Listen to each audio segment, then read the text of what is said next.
Hi, hello from Field Tomato Farm. Today I'm in the glass house. Of course, you can see the tomatoes in the background. So what's going on here on the farm today? As our tomato plants are ever super loaded, you can see how loaded they are, how many fruits they have, and because we're going into the winter, they're not gonna have chance to ripen all of them.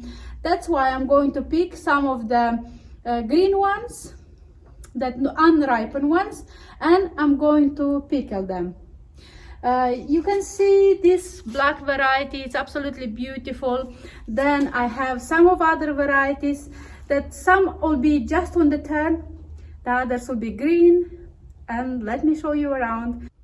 So as I said, you can see here the black tomatoes are super loaded. It's too many on the plant, and of course they are not gonna ripen all of them until the season is finished. The same as this variety. We're gonna pick some of these plum ones as well, some of these green ones, the stripy variety, it's called green zebra. It's very nice variety as well. Some of this orange variety, which is called moon glow. So as now I've showed you which varieties are going to be picked, we've got it all done. Let's go into the kitchen. I want to do a natural preserving, like a fermentation. The tomatoes that they ferment for a few weeks, then they're ready to be eaten.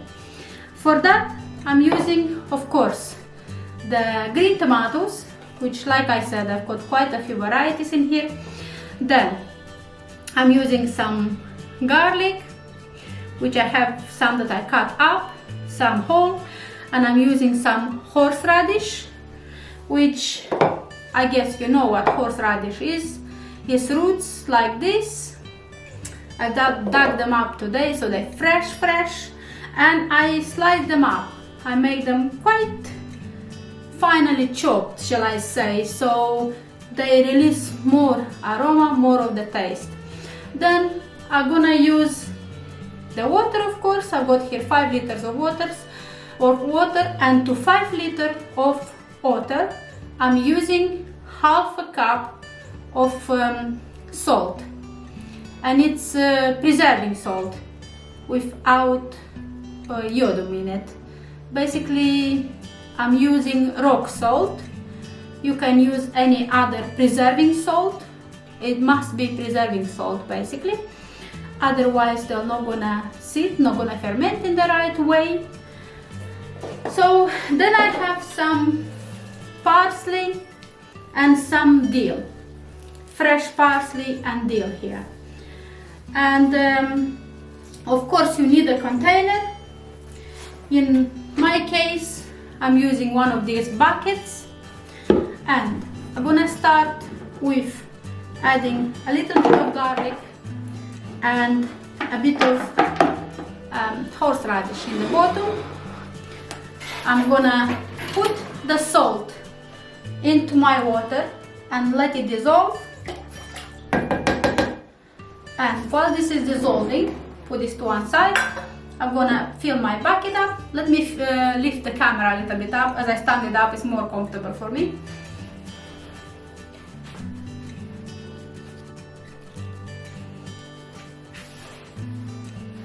And now I'm gonna start to just place some tomatoes into my bucket.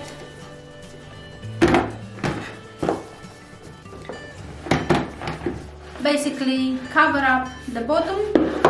Then I'm gonna place some of this dill in here, and 1 or 2 branches of parsley, a little bit more garlic, and horseradish. And then again more tomatoes, layer it up basically, so it's a good layer in there. Again dill, which is very important to use dill. Dill is giving to the preserves such an aroma, such a nice taste. I'm always using dill in my preserves.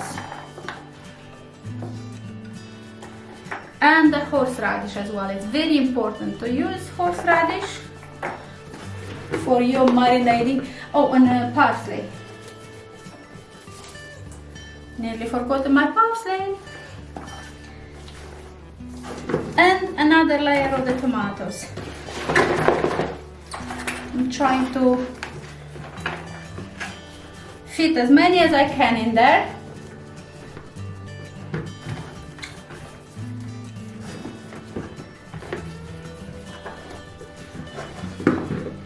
I've got some that just turning as well. A bit more garlic. I'm gonna put some whole as well. Horseradish again. Dill. Don't need to cut the dill up, because then when you eat it, this is ready and ready to eat, then it's not all mixed up, and the water it become like a little bit not clear, like all this chopped up dill is too small. I don't like it, for example. It's only my opinion, it's only my likes or don't likes. I'm putting the dill whole, so when it's ready I just take this to one side and get the tomatoes out basically.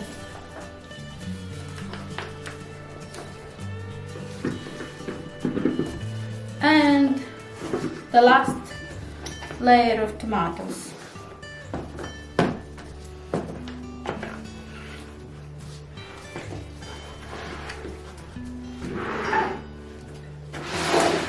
I've got here a few more. I just want to make the last layer quite nice and full. Look at these ones, very nice varieties in here.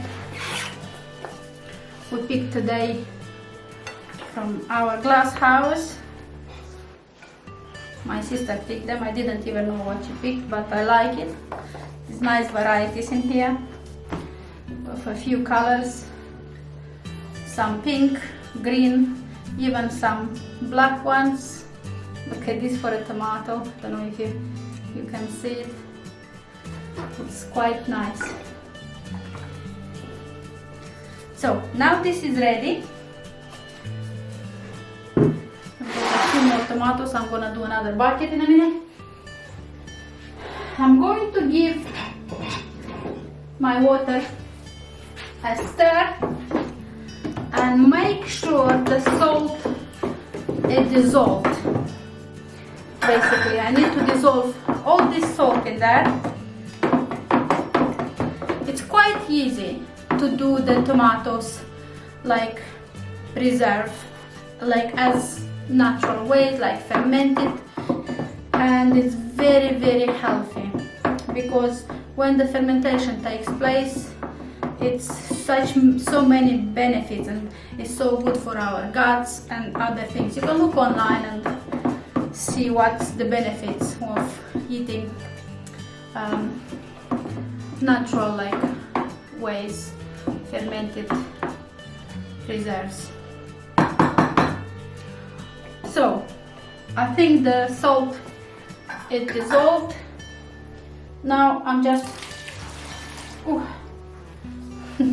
sorry, I'm spilling it out.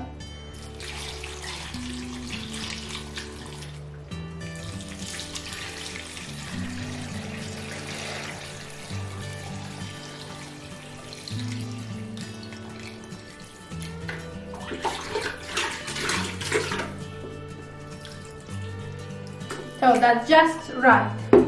And as I said, don't know if you looked at my videos, you can look them up here. I'll show you. I've showed you the sauerkraut preserve, like fermented as well. Now that you put the salt and water in it, you just lay the lid on that. Don't seal it, otherwise when this will marinate, when this will ferment, and work in there, it will raise up and it will leak a little bit. If you seal the lid on, all these gases that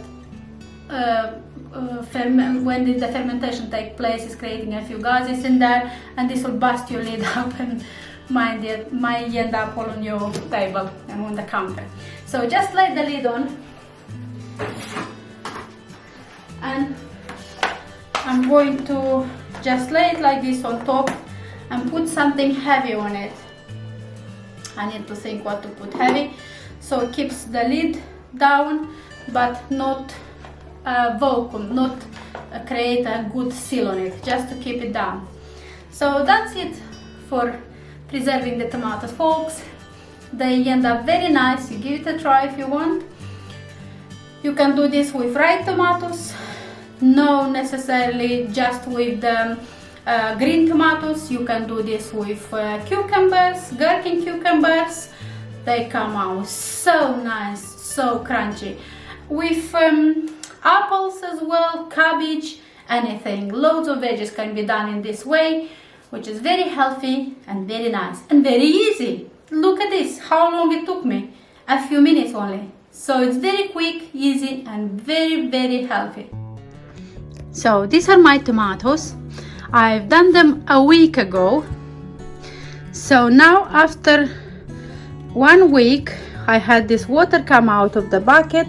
As I said, when the fermentation takes place, the water will come out and it will leak a little bit.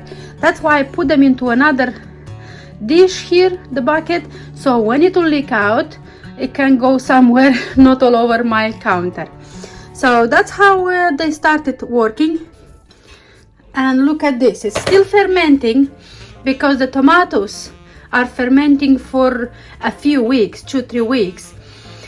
So it will get right in there, right in them, the fermentation, and for them to be fermented enough that they will keep throughout all winter.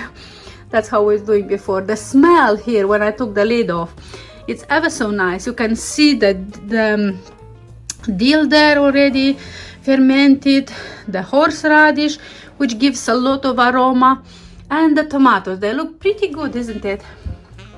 And now they're not gonna leak as much, but they still continue to ferment it. When they'll stop fermenting, then I'm gonna put the lid back on and seal the lid tight so it can stay in there like throughout the winter or until we need to eat them.